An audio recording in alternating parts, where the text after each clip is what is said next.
Hello and welcome to the LOB Coaching Room, episode 4. I am delighted to be joined by an old acquaintance of mine, an old colleague of mine, an old coach of mine, current Monaghan under-17 manager, Mark Counihan. Couney, absolutely delighted to get you on. You're now an author. It's amazing what a couple of years can do. I didn't think you could spell, never mind write. So this is phenomenal work from yourself. Fair play to you. Good man. There's a lot of O's in that introduction I didn't really like, but yeah, I suppose a bit of a lockdown project for myself and something to keep the head right and keep me sane, I suppose. So got stuck into doing a bit of a journal together. So yeah, it's been an enjoyable process, tough process, but we're near at the end of it now. So delighted to be at this stage of it. Yeah, and it's the GAA Game Day Journal, Counihan, I suppose. How did it come about that you felt the need that there's a gap in the market for it to start, and who's it targeted to? Yeah, so I suppose first of all, there's a lot of content out there which is great for coaches, and you see an awful lot of coaching content and some fantastic books like Colin Nally, who I would have actually touched base with and give me a lot of advice on how to go about this whole project. But I did see there was a bit of a gap for managers, and there wasn't a lot of content or detail out there for managers to use. So that was kind of the idea. I suppose it was a bit of a niche in the market there.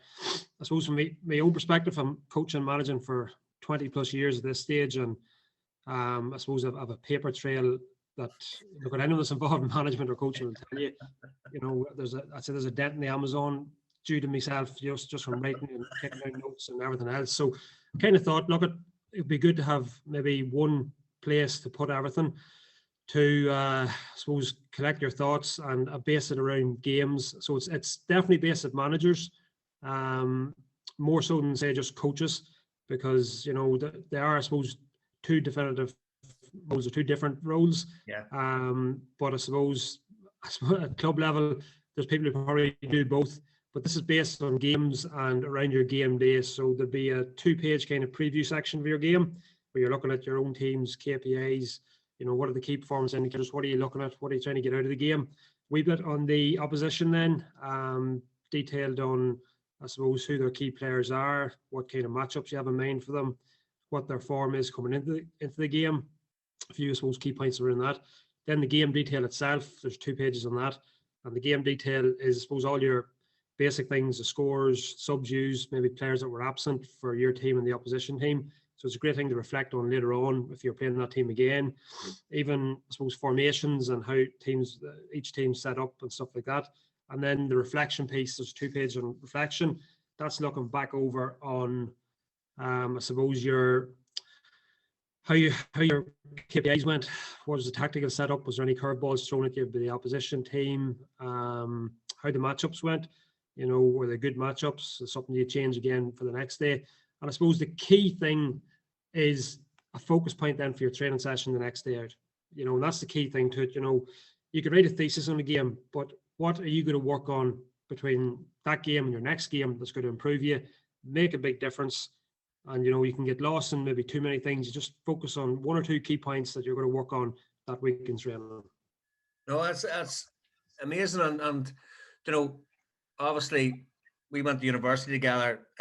You were coach, manager, and player for the UCLan team. And, Peter Turley says that he was the inspiration for this book because he gave you that many ideas on how to actually set up a football team.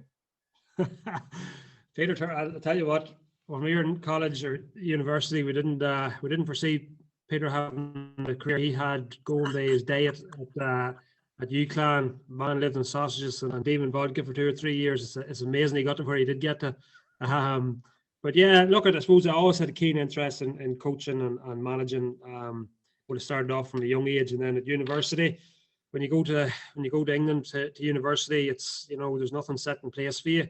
So it's guys like ourselves just getting together and putting things together and putting a wee committee together. And, it was a fantastic group we had there. And I suppose I got lumbered with trying to coach and trying to get you fit, which wasn't easy. Trying to pass the ball, which was even harder. So Yeah, they're enjoyable days. They're enjoyable days, but any opportunity to coach, I just love getting involved in whatever else. So yeah, that was good learning curve there too. I suppose like even back then where you were taking notes and that there, and you know what I find is whenever like for years you've good ideas not there, but you write them down on a piece of paper and they go missing. Whereas this, this journal, takes that away. Then it's there, and it's that's the purpose of it, really.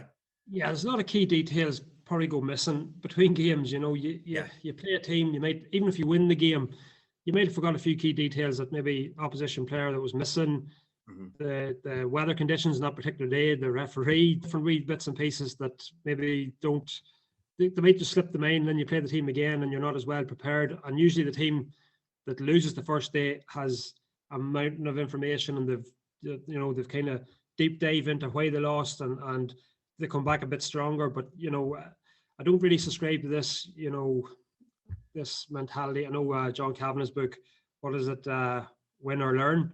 Mm-hmm. I think there's as much learning to be done from winning or losing. Okay, so I think even you can win a game maybe comprehensively, and you don't really look into the factors of what did you do well in that game. Did you just win because you had better players, particularly at juvenile level? You might just have a team that 15 players are all the right age, and you're playing against a team that maybe that don't. And if that's your only barometer is the scoreline, I think you're going to miss out on a lot of key information, and you're not going to improve as much as you should be improving. Mm-hmm. And when was your real, for the club? Then you were coaching. Did you manage the club and then go into the minor setup for Monaghan, or how did it come about then?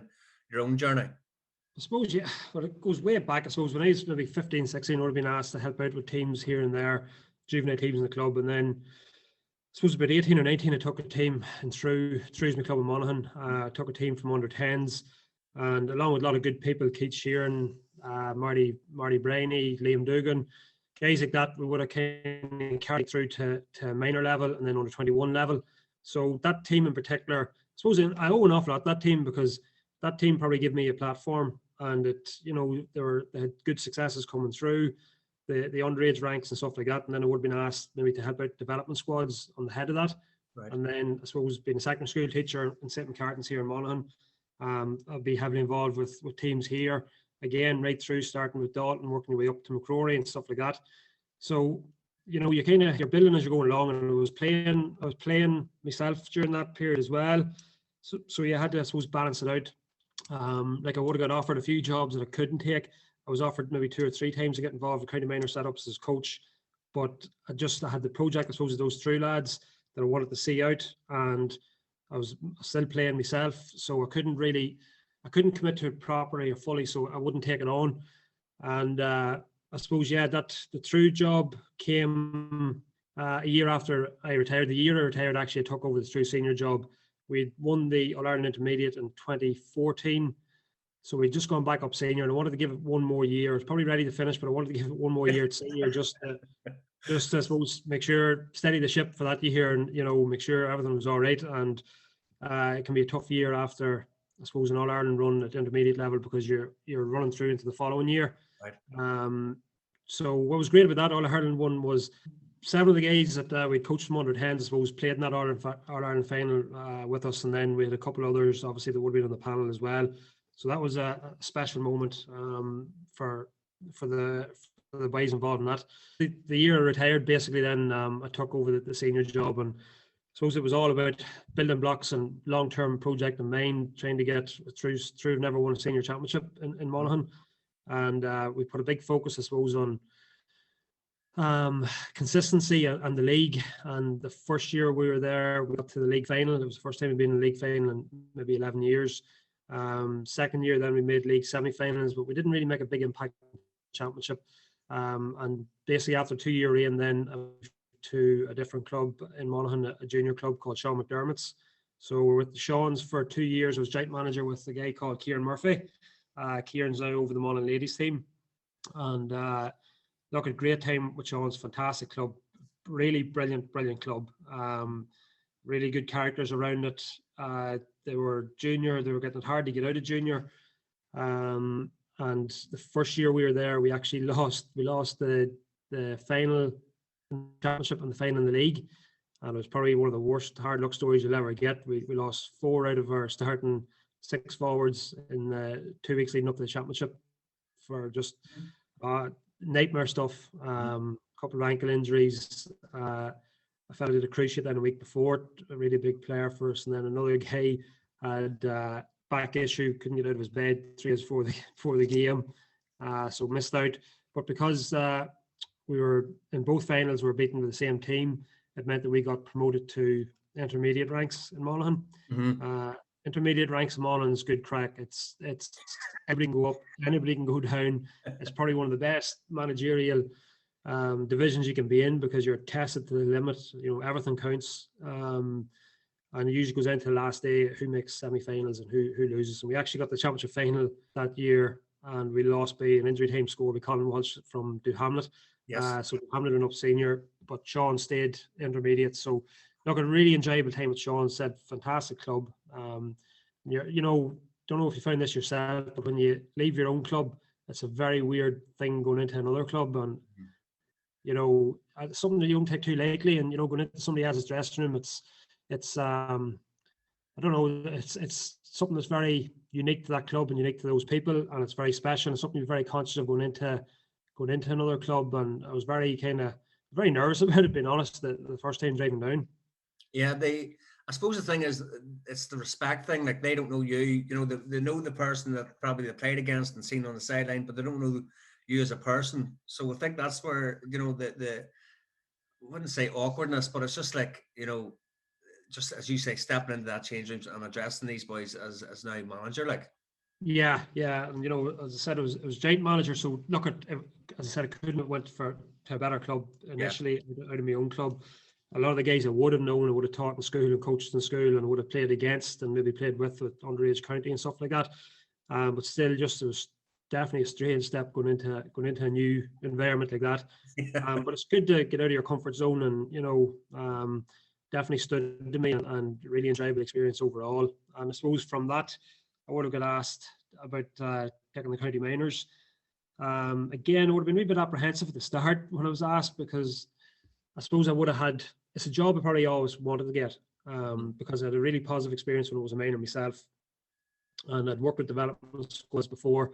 But I kind of thought I would have been more tactical about taking the job. I would have maybe spent a couple of years maybe looking at development squads, maybe helping out a wee bit, and then gone in. And I said to myself, something, I've turned down the opportunity 2 or 3 times being involved, and I mightn't always get that. You mightn't always be asked. So I kind of just jumped in at the deep end, and that's how it came about. No, fair play to you. And like, you could probably influence the development squads more as the minor manager anyway, rather than being a coach in the development. So it's probably better that you've gone in this way. But funny, the system in Monaghan, the development squads, they're very competitive. And look, at Monaghan have done a lot of things right the last probably couple of decades. The last decade just gone by has probably been Monaghan's most successful period in their history. We won 3 minor championships. Frank Brady was the manager in 2013, Banty in 2018, and then ourselves in 2019. Now this, for Monaghan, that is unheard of. Like, we'd won 3 championships in 80 years before that. So to win 3 in a decade was fairly unique and a great achievement. And I suppose it's not a big clap in the back for ourselves. There's a huge amount of work went into that, from clubs, schools, development squads. The high caliber of coaches we have at development squads in Monaghan is a big benefit for any county minor manager. So you're being handed players coming into you that are well educated. They know what to be eating. They've looked after themselves physically, and they're mad to play for Monaghan. They have that real desire and a burning ambition to be Monaghan footballers, and you can't buy that. So look, we're lucky that we've got good structures in place that have really helped with minor managers and under 20 managers and senior managers over the last number of years. Like, I have a first hand of your coaching. It was first class, as I said, over in university. And the thing that got to me was your the way you communicated to players, how you brought everyone together, no matter, like, there was varying abilities and that. But the most thing was for me is the trainings were enjoyable. And that's were probably the first and foremost, getting boys out onto the pitch that the Yeah, weight was coming out there. And would that be an underlining thing that you think is one of the most key fundamentals?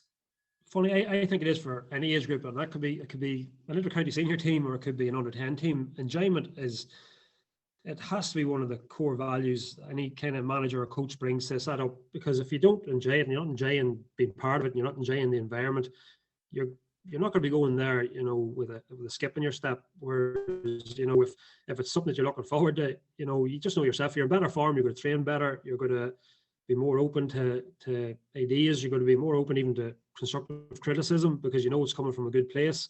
Enjoyment, I think, has to be one of the cornerstones for any setup. And we, as managers, coaches, and players, we invest so much time into it. Why not enjoy it? Why not enjoy each other's company? And one of my key things, I suppose, is balance, and everything has to be balanced. And it's getting I think the managers that are successful probably get the right balance more often than not, and enjoyment needs to be factored in there, I think, without a doubt. Is man management one of your strengths, would you say, as a first as a coach? And how did that come about? Is it just do you think it's a personality thing, or can it be worked on? I look at probably is more natural for some people, but I'm a firm believer everything can be worked on. You can improve every aspect of a player and a coach and a manager. What I'd say is, for the minors, I'm blessed with the people I have around me. That they're all fantastic man managers. Right, I'm the managers, but I'm the manager, but there's a lot of guys with me that I can't keep an eye. We've 36 players. I can't constantly be in contact with 36 guys every night training, in between training and stuff like that. So your management team and delegation is really important. So I'm very lucky in that respect, that I have a lot of people who are there for genuine interest. They have a good interest in people. We have a guy, Jerry Connolly, with us with the minors. Jerry was involved with Sean McCaig back in the 80s. He was involved with Banty when Banty took over in the 90s, and he's back helping minors now. And he's somebody I look up to. He's somebody that I see how he interacts with people, and he's got a brilliant way about him. Players gravitate to him, and he's a brilliant technical coach on top of everything else. And guys like that in your setup, and Mark O'Connor, who's our head coach, they're just fantastic people to deal with. And at the core of everything is the player. When you put the player first, egos are out the window, and I think players appreciate that, and they gravitate to people who they think have a genuine interest in them, and a genuine interest in making them better. You stepped into management then, and what would you describe your management style then? Or did you, as you said, you maybe learnt of other people, or did you have a pre-ordained thing of what you wanted to be perceived as a manager? Did I give that a lot of thought? I don't know. I think for your management style or whatever else, there's autocratic people and there's maybe democratic, and I definitely be more on the democratic side. I like to involve people, like to empower people. The more heads you have around that are offering opinions, it's up to me maybe to accept some and maybe not accept others. But if you're open to ideas and you're open to other people's opinions, that are within your group, you're going to end up with a better, if you want to call it a product, a better product as a result. So I'm democratic. I do like to have other people's opinions. I like to involve people. I think empowering people it's a massive kind of thing you can have in your armory as a manager, because if you can empower people, that drives everything. It drives the culture of your team. It drives the environment. It drives the standards of training. If you include people in those processes and include them in designing or coming up with what are our standards as a group, the more you kind of empower the players in that role, the less probably management issues you're going to have. Yeah, and what you're saying about the, it's coming across the culture of your setup. Then, what are the non-negotiables, County, that you think is just every player has to do this, or every coach or anything? Just the stuff that is set in stone. The more I've kind of developed as a manager, the more probably empathetic I've become, maybe becoming a parent too, makes you see that way a wee bit. You at the start, you have these rules and you have these regulations and you have this, that, and the other. But the more rules you have, the more things can be broken and the more headaches you're going to give yourself. I'm not saying you give it a free run. Yeah. What I'd be in favour of is setting players down, right? Let's come up with agreed standards here that, these are our standards. This is what we don't fall below. In terms of them being broken, then they can always give players a chance. I'd always give players a chance. We can all make mistakes. Jesus, when I think back, some of the athletics track we would have got up to as players, back in the day. There's no smartphones about, thank God. But I suppose, look, it might have been a wee bit harder back then. I remember drink bans, and as soon as the word drink ban was mentioned, it was like, Christ, let's get out this weekend quick. We're going to be in a drink ban all summer, and drink ban broke, and then where do you go? You're into rows and you're into everything else. So I think getting agreed standards from players and getting them to come up with it, I think is huge, because we can, as managers, we can maybe feel like, right, we have a small window here, we've 2 years of this crack, and let's drive them, and let's drink bans, and let's put loads of pressure on them, try and get the best out of them. What they end up doing is just it's cracking people, and the enjoyment goes out of it completely. Again, back to that balance, that word balance, getting the right balance is so important. So I definitely think getting players to come up with the standards and agree into them is the best way to approach that. In the book, you have your there's a section on it where you give your is it like secrets or advice on for management, like tricks of the trade. How did that come about, and how was it tough to shorten it down even for the book? Really, really hard to get it concise and get it kind of matched down. Yeah. So there's basically 10 tricks of the trade. Look, at some of them are fairly simple and all the rest of it. Again, when I was doing the journal, I would have touched base with quite a few people and asked, for opinions on it. And I asked, is there anything that should be added in here, or any tweaks? And, I'm blessed to have a great coaching kind of bubble, if you want. A lot of people that can bounce ideas off. And the games development manager, Monaghan, Paul O'Connor, suggested this one. And I suppose he's dealing with managers and coaches. He's putting on courses for them. He knows what they're looking for. And he said, this is the kind of stuff that they'd love and they'd like to see in it. So the challenge was getting it boiled down to bite size and to something that, just wee kind of nuggets. I didn't want to be hammering something down somebody's throat. It's basically giving them an idea and they can adapt it in their own way and run with it.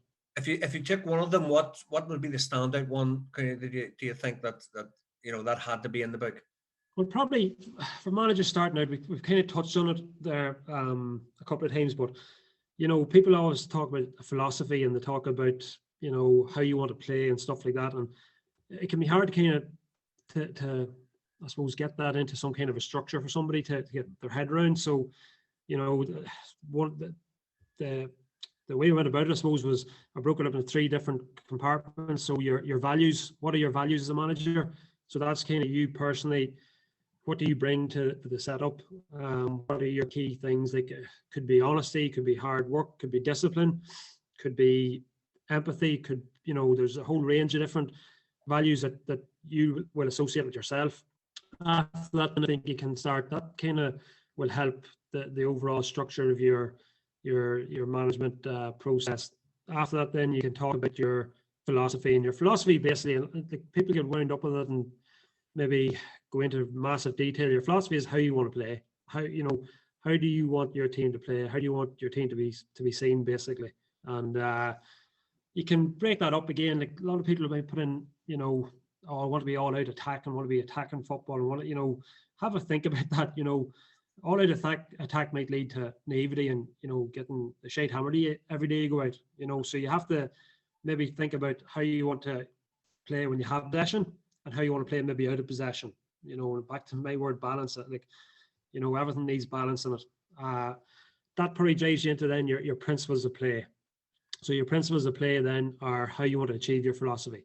So how do you want to go about achieving your in possession and when you're out of possession? So what are those principles of play that could be your team's trademark? And then those things should be implemented in every session. They should be implemented in every part of every session. Your principles of play are really, driving those home in training sessions is really important to actually achieve your philosophy. Brilliant, brilliant. Just I was just thinking back to when you were with the junior team and that, and in the book as well, it's an emphasis on what ifs, and do you think that's where where that came from? Like, what if you had 4 of your starting 6 forwards out injured the week before the game, or like, is that what ifs? I think is a lot of managers forget about it. Yeah, look, there's so many what ifs, but it's just opening up a conversation. And I suppose the regular what ifs would be, what if you get a man sent off? What if the opposition get a man sent off? What happens then? The more these what ifs you can iron out in training and in team meetings and stuff like that, I suppose the less. The end goal is you don't want players with rabbits and headlights, and something happens and they don't know how to react and they're looking to the sideline and, well, we haven't discussed it, we haven't gone through it. As I said, you can't legislate for some things. Some things just happen the blindside everybody, but there's a lot of stuff you can, like even the black card. If a player gets a black card, if the opposition team get a black card, and it's not just black and white. If we get a black card, this is what happens. The what ifs are: what if we're winning and we get a black card? What if we're losing? There's only a few minutes left. So if you've already said we get a black card, right, we're going to go very defensive for the next, week while to weather the storm. There might only be 10 minutes left in the game and you could be 3 points down. So, it's just throwing out those scenarios. And I think by involving the players in the what ifs, just throwing out effective questioning, firing out questions to players, you get all the answers back. The players do have the answers. It's just tapping into it. Yeah. Asking players, loads of questions and you will get the answers. And, players are smart. They're tuned in. And then again, they feel involved in the whole process. So, you get that better buy-in too. Yeah. Do you think that how much ownership do you give to the players, and how much power do you look to give them? Probably at the start of every year. I know with under 17s, it's an ongoing process. So, how would you go about ensuring that you're getting the right feedback?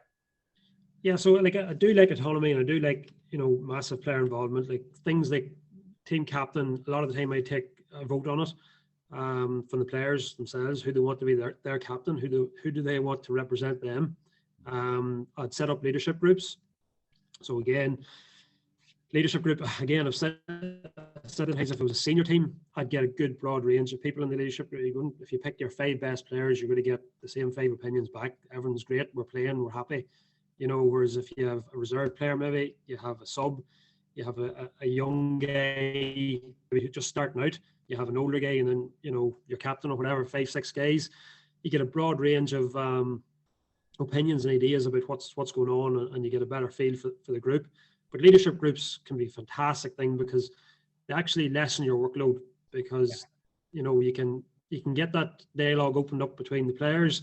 They can sort a lot of the issues out themselves. An example, we would have had the leadership group for the minor team in 2019. This is before obviously COVID. There was a concert came up, and I suppose nowadays you have to book, like, concerts are sold out in 10 minutes and you book them 7-8 months in advance. So the guys came to us and said, look, we have 6-7 players here that have booked a concert. It's coming up. I think it was like a Thursday night, and it could have been Thursday night before. I think it was before a league game maybe. And what do you think? And I put it back to them as, what do you guys think?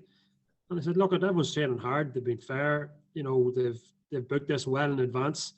They've come to us and said it. They've given us good advance notice as well about it, and they've promised to behave themselves. So look, we took them at their word, let them go to their concert. They enjoyed it. They came back, springing their step again at training. You can imagine saying no to the guys. No, sorry lads, can't go there. They forked out maybe 70-80 euro then with their parents for a ticket, everything else. Now look, don't get me wrong, if it's a championship game, tough shit lads, but it wasn't the be all and end all. It was a league game that and they'd given us good advance notice on it, and the leadership group were happy to let them go, and they promised to make up the session the next morning, which they did. They went and they got the session in. So fair is fair. And again, the players patrol that themselves. They place it. They come back with the feedback. So I think the leadership groups are really important, and give them proper empowerment. Like don't just give them, set up a leadership group and then say no to everything, or end up in arguments and stuff like that. You have to give them a fair say in it. Yeah. No, and like I'm sure you've had managers and coaches in the past as well as myself, like that. There was no interaction, and maybe it's just like the new thing coming through, or is like maybe that's why people were ahead of the game, that players were getting a bigger say in how not only about training sessions or anything out there, but what is actually wrong with and how it could be improved. Maybe managers are getting more self-aware now, kind of. Yeah, definitely. Like, getting feedback from players on a regular basis it's a win-win, because you're getting that feedback, and they're coming back with suggestions that'll make training better. Like the 2019 minor team is still, we did a feedback thing. We'd won the Ulster. It was great. It was fantastic. We got beaten in All-Ireland quarter-final by the All-Ireland champions that ended up All-Ireland champions, and we asked for feedback from the players, and we asked for honest feedback. We didn't want all the good stuff. Now, it is important to see what you're doing well. Yes. But we wanted feedback, and what came back was. How did you get the feedback? Was it anonymous, or was it open-ended questions? That sort of way that you weren't basically towards anything. We gave them sheets, and they could put their name on it if they wanted. There was, there's nobody going to snap anybody's head off. Plus, the boys were out the gap. They were overage now. They were finished, so I can be very honest with it. A couple of things that did come back from it was that the guys that weren't making match day panels and that wouldn't have had as good an experience. They did enjoy it, and they said that they learned an awful lot, but they missed probably not getting enough game time, and that's probably a common issue everywhere. Yeah. And I'll never forget Jerry Connolly. He said it during the year, and it did brush past me at the time. He said it's important these boys get the Monaghan jersey on them, and on the back of that, we're like, okay, next year we're going to get more challenge games to involve guys who maybe aren't making the first 24 or 15. We did, I suppose, county minor is difficult because the further the year goes on, the less teams you have to play. If you're progressing in the tournament, there's less and less teams that you can play, and then you're looking for them to match up with you. Like we did get one challenge game. I'll not mention the county we played, but they came up with their best outfit and kicked 7 different colours of shite out of us. It wasn't too beneficial for anybody. Yeah. We had a bit of an agreement in place that they'd mix and match the team, but they didn't. But look, at the boys still got to put the Monaghan jersey on, as Jerry had said, and it's important. Like they do get to feel a part of it. Yeah. 2019 then was a massive year, not only for yourself but for the team as well. County, what was your understanding? How did you high performance? How would you describe it? How would you, like, if you could bottle that every year? I suppose what worked for you. I'm not asking for the secret sauce, but what's your understanding of high performance then? Look, for me, I suppose high performance is having high standards and keep raising them. I remember the team meeting when we started off with the 2019 boys. We asked like what were the ambitions, and they kind of wanted to mirror 2018, which was win an Ulster, and they got to an All-Ireland semi-final in 2018. And they're lofty enough ambitions, and when you're playing an Ulster, like, you can talk about All-Irelands all you like, but trying to get out of Ulster is it's a death trap. Like it's really difficult to get out of Ulster. But I thought it was really important that the boys did aim high and they did look even beyond that. If you don't have that kind of end goal to look, you have to be good enough as well. And we probably thought we had 3 boys returning from the 2018 team. There wasn't a massive lot of talk about that development squad, about progressing or anything else. But we thought we had a good team, and it's good to have a big picture in mind. So high performance, to answer your question, was high performance. I think it's high standards on a daily basis, and high performance isn't Tuesday, Thursday, Saturday. It's not 2 hours of the day for those 3 days or whatever your trainings are.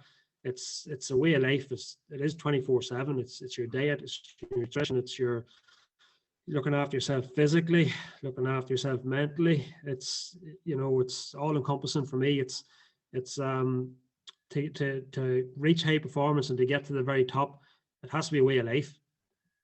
But for the minors again that year, you're saying what kind of, I suppose we did have lofty ambitions, but I'd be always big on having the big picture, and your big picture, could be the All Ireland. Let's just say it's Sam Maguire. That's your big picture. Okay, it's great to have that goal. That's there. It's in the background. It's there. It's there. But there's a lot of small pictures, and it probably comes together in a collage at the end to get the big picture. Mm-hmm. And those small pictures are your standards. They're good training sessions. They're ticking off all your boxes. Tactically, technically, building up team morale.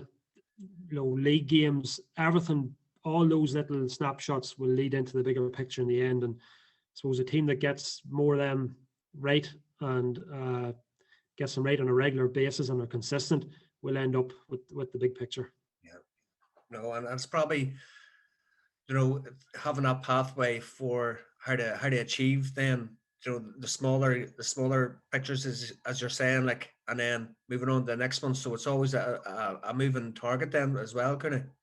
Yeah, so like I think even for just some wee motivational thing, I think you have to have an angle for nearly every game, to keep it fresh, to keep the focus on this next game, that you're not looking too far beyond. I think you have to have a wee angle. And, I heard a podcast recently, I think it was Mike Quirk's one, Jason Sherlock was on, he was saying the score line is, particularly for juveniles, is one of the worst kind of barometers you can have, and focusing on small wins. So having your KPIs as a number of blocks you get in defensively, you have your KPIs, attacking ways, you have your KPIs, and you focus in on them more so than the result. Like, they're small pictures, but they all add up to a better end result. But if you're focusing on winning and driving this winning mentality with people, mm-hmm. What happens when you don't win? There's a massive drop. Whereas if you're focusing on these, I suppose, small wins in games, people can see development. They can see maybe incrementally getting better. Results mightn't be going brilliant, but you're incrementally getting better. And these are things that you're putting an importance on. So the players are putting importance on it. And gradually you're improving. Look, for me, it's all about continuous improvement and just getting better all the time. And as I said, those small wins are a good way to achieve that. How would you, how do you, obviously you've got the Ulster winning, so you know that you're doing something right, but as you say, self-growth and how to be more self-aware, how do you measure success then? As you're saying, like, every manager's one defeat away from losing their job at the end of the day. Like, so how would you measure that? Yeah, I'll give you an example. So the 2019 minors again, one of the things we had was weak-footed scores. Mm-hmm. This is one of our wee things that we focused on and putting importance on, because we put an importance on it, the players put an importance on it, and incrementally each game started getting a wee bit better, and it came to us to find we won those final with 2 points, and we got 1-4 from weak-footed scores. Now, when we're involved with, say, minor teams, it is about development. Now, you tell the minor teams that it's just about, development for you for 10 years' time. They don't want to hear it. They want to win. They want to win. So it's really important that we put an importance on, the likes of that weak-footed score development. And the reason why I went after that one in particular was I read an article by Kieran Shannon. He's kind of into sports psychology and stuff like that, but he's a brilliant read. I love reading his stuff. And he had put down a piece on Mayo and Dublin in All-Ireland finals, and he had commented on the fact that Mayo struggled to score in second halves, that their subs didn't really make impacts. But one of the big things was that he noticed between the two teams, Dublin had a lot more weak-footed scores than Mayo had. And look, I suppose if you're trying to get to levels of Dublin, kind of strip it way back, well, you want two-footed players, don't you? You want players that can be well balanced on both sides. But if we don't put an importance on that as coaches, if we, just maybe do a tick the box thing where you do a drill and right, let's go on to the weak foot there for 1 minute, lads, and right, go back into it. That's not really putting an importance on it. That's ticking a box for the sake of ticking a box. Mm-hmm. So I think when you're looking to develop players, the better players you can have, the better chance you have of winning. So focusing on those things that are making players better, particularly at minor level, I think is really important. Do you think that through coaching, I'm talking like at elite level, that you can make players better, or do you think it's about making players make the better decisions, if you know what I mean? I'd say it's probably a combination. Of course, you can make players, better skill level, even if they are already intercounty footballers. Like the amount of intercounty footballers you're looking at that can't hand pass off the weak hand, but the Dubs are doing it, and it sounds like such a small thing, but like it's a difference in a goal chance and not a goal chance. It's the difference in getting a score from a tight angle off your weak hand, fisted point, versus getting blocked down. And the Dubs are consistently getting that right, and they're doing it, and they're improving. Their decision making becomes better because they've better skills to execute, key moments in games. So the decision making becomes better. Look, I suppose everyone kind of looks at the Dubs as the barometer there. I suppose they're up here, and everyone's trying to chase that, but the skill levels of the Dubs, you can't deny how important that is for the overall picture of their development. Like their skill levels are phenomenal, and obviously they're working very hard at it in training, and they're probably doing individual training sessions on it as well. And I go back to, there was another podcast, a Mandatory podcast now. Phil Neville was on it, the high performance one, and he mentioned about Counihan kicking a ball off a wall at the end of training for 20 minutes, half an hour every day, just getting his first touch right. And people assume that Counihan was gifted this from the gods, that he had it, and that was it. But, someone as good as him still took the time to work on his skills and practice on his own. And it's very true. Like I was talking, obviously through doing these podcasts, and I've been asking offer and all about certain players, and the thing come across is their appetite, their work away from everybody else, their own self-development. And that's what I want to get to now, Cooney, is for you, like obviously you said about your like you're into your podcast and out there as well and things. How do you upskill then? How like say you 5 years ago to now, how did you get there? And what's your advice for other coaches, managers? Yeah, I suppose just being open to, and something I probably need to get better at it. Like I was listening to your podcast with Fergus there, just chatting to people and touching base with people. I said earlier on, like I'm really lucky of the GAA people here that are involved in the GAA committee, all coaching, all involved in their clubs. So they're brilliant to bounce off. Break times, that's all we talk about. Like it's GAA. So I have that hub of people there. But I do try to read up as much as I can. I've bought more books that I haven't got round to yet. Kind of tear into them for a wee while and then set them down for a while and might start another one. Podcasts. Asking people, observing other people's sessions, even. Even other sports. There's like again back to Jerry Connolly, my mate with the Monaghan. Jerry could send me on a handling drill from an AFL thing that he found on YouTube at 11:30 at night, and I love that. I need that all day. Like, and then we're debating about what players would benefit from this, and then let's get it on to those players. So just you could pick up so many things from other sports, from other people. Just being open and talking. Like I was watching your podcast there. That's one thing I'd say with Luke and Stephen. And the games-based approach basically and stuff like that. But again, like Luke, someone I touch base with, there's a lot of other county minor managers, particularly this year now, because the whole focus went away from probably trying to win something to, right, how do we get these boys through this? Yeah. This is a difficult stage in these young fellas' lives. What are you guys doing? And everyone's been open and we're sharing ideas and saying, Jesus, that's great. And who did you get on Zoom there? We had such and such, and he was brilliant. Okay, must actually try and get him.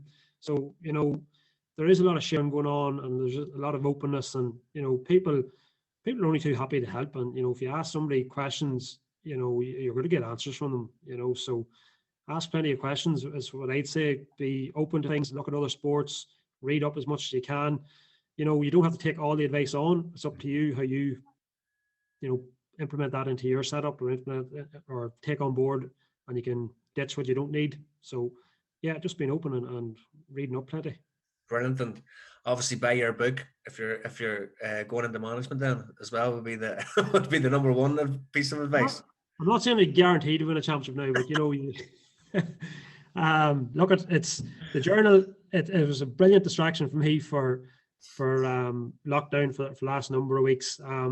If coaches or managers find a couple of nuggets in it and they find it useful, fantastic, brilliant. It could end up being a dust catcher for some people, But look at it's as I said, it was a great distraction for me. I enjoyed putting it together, and hopefully some people may get a good benefit out of it. And But if I not, think it's don't leave any online reviews. I think it's a fantastic tool to have. Could you really do because obviously I was into management myself and back into coaching now, and it's just two different worlds, Yeah. and I think people don't realize that whenever you step in. Like whenever I was going into management, I was like, oh, sure, I could do this. It's easy, Yeah, they're definitely two different roles, completely different roles. But I do know club level, there's going to be a lot of people doing dual roles, and taking on. But like I do see it even in my own club. Like there's a lot of people helping out now, and you could have 5 or 6 people involved, 7 people involved, maybe in an under 15 team. Mhm. So even just those management skills of managing those people and managing them in an effective way, like delegating, getting everyone has their role, they know what they're doing. It all kind of helps with the smooth run of a team. So, I can see a lot more juvenile teams like the lane seems to be getting busier when you're looking at juvenile teams. There's a lot of people involved, but giving people definitive roles and letting them at it and then trusting them and letting them perform their duties, it helps the whole thing along. Do you think there should be more? I know there's courses for coaches and all that there and workshop for coaches, but actual stuff for managers, could you like to get that high performance, to get the more sharing instead of having to go out to say another manager yourself and maybe they're not too happy about sharing stuff. Like I think there's a gap there for managers just to give them that edge. Yeah, as I said, like, there's for me, there's a niche in the market for that journal because I said there's a lot of coaching content, but there's not a lot there for managers. So I definitely think there is. I know the GA kind of went from say juvenile to adult. They kind of split those coaching, things. I think it probably needs to go again another branch with more management led stuff. Without a doubt, I think there's huge scope in it. There's huge, and even the terminology when I was writing, I was like, they're a right manager, they're a right coach, and I kind of had manager slash coach, and even the terminology of it, but there is a definitive role now within GA. It's management only. Like that doesn't mean you're not a coach. It doesn't mean that you don't partake in it. Like I'd like to take the tactical end of the sessions for the minors, technical and then physical will be between the other guys and likes of Barry or S&C guy, Barry McKenna, who's excellent, Mark and Jerry, and then we have Jared taking goalkeeping coaching. But for the tactical element, I like to put it all together and be involved in that side of it. So it doesn't mean that you're not, a coach, and all managers would start off as coaches. But I do think there's definitely a gap there, and there's definitely a thirst for knowledge around management. Brilliant. And what's the proudest part of the book for you? I know getting it out there, seeing the printers working feverishly hard to get it out. But like whenever you were writing it and coming up with the concept, what did you think? I really like that. Yeah, look, and I suppose that there is bits in it, like the role of the manager, tricks of the trade, stuff like that. They're nice, but for me, it was getting the structure right, of planning around the game. For me, that was the most satisfying part of it.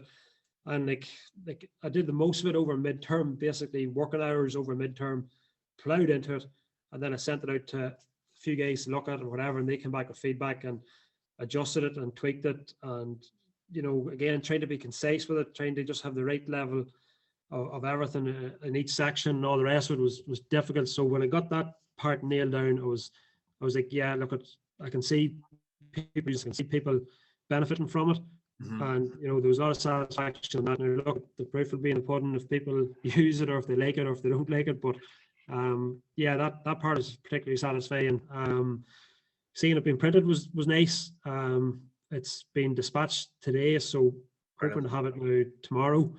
And then it'll be, I'd say, the realization for my wife now when she sees the boxes landing at the house and clutter in the house and all the rest. With that satisfaction mightn't last too long, but yeah, hopefully it sells, or divorce could be on the cards maybe. So do a man a favor and buy the journal. There you have it, folks. Save Counihan.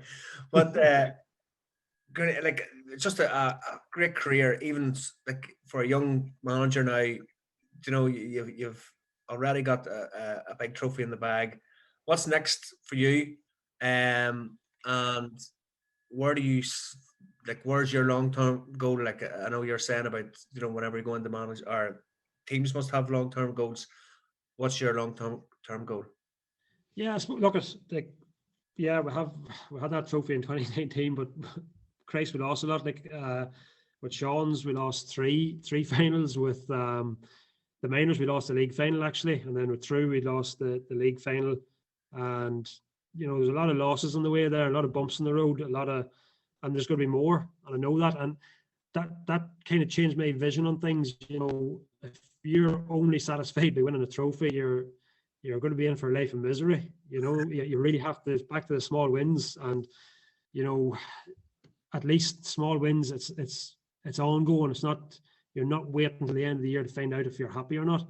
You know, and if you're getting into management and you're basing all your happiness on getting a trophy, unless you're Jim Gavin, you're in for a shite time, really and truly.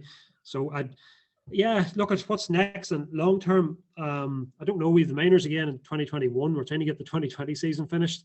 Is that gone, Counihan, or do you think? No, it's not gone. It's not gone. They're not making it easy for us, but it's not gone, and we've been assured that they're going to finish it out and complete it. Jesus, right being right, they have to. You know, they've dragged everybody along this far. They really have to see it out. Mm-hmm. The window's getting a wee bit smaller for it, all right, but no, it's definitely not. It's not gone. And being honest, I haven't really looked beyond that. The split season now after 2021, like, I don't know if I go back to the minors again. I have to talk with the county board of that and the management team. I'd probably like to get back involved maybe with club level again. But look, I being honest, I don't really think overly long. I don't think too far ahead of myself when it comes to managing teams. Mm-hmm. There's a project that I like the look of, or you know, that I'm interested in. You know, I'll go after it. Like, but otherwise, I'll just see how it goes. Like, I'm very lucky that, you know, I'm secondary school teacher, so I'm guaranteed to have a team every year, you know, in school, and you know, it's great level to be working with, and geez, they're brilliant. Their attitude and their application to everything at school level and Ulster College's level, it's class, it's brilliant, and it's really enjoyable. So I know every year that I'm going to have, you know, a team to take there, which is great.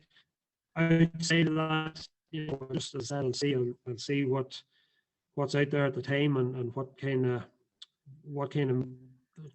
get a good feeling for, and want to get involved in maybe. Brilliant, Counihan, and fair play for coming up with the book, first of all, two for you know, putting that dream into fruition, because you know, everyone has these ideas and it doesn't come through. So fair play to you. Like, it as you said, took a lot of drive and probably a lot of sacrifice from yourself and your family as well. So all the best with it. I'm expecting my free copy whenever it's coming through the post. Obviously by making you the footballer that you turned out to be, it was a pleasure. You know what I mean? You don't have to thank me, like, you know what I mean? But definitely tested the management resolve, I'll put it that way. Can't believe you played me full forward. But anyway, Counihan, thank you so much. As I say, the GAA Game Day Journal, is that correct? Yeah, GAA Game Day Journal. And any manager or anything, as I say, you know, it's a great platform to get asking questions and that there as well, especially for managers who maybe are new into the role or even looking for some new ideas. So fair play to you, Counihan. Good man. Thanks a million, John. Cheers. Talk to you soon, bye. Thank you.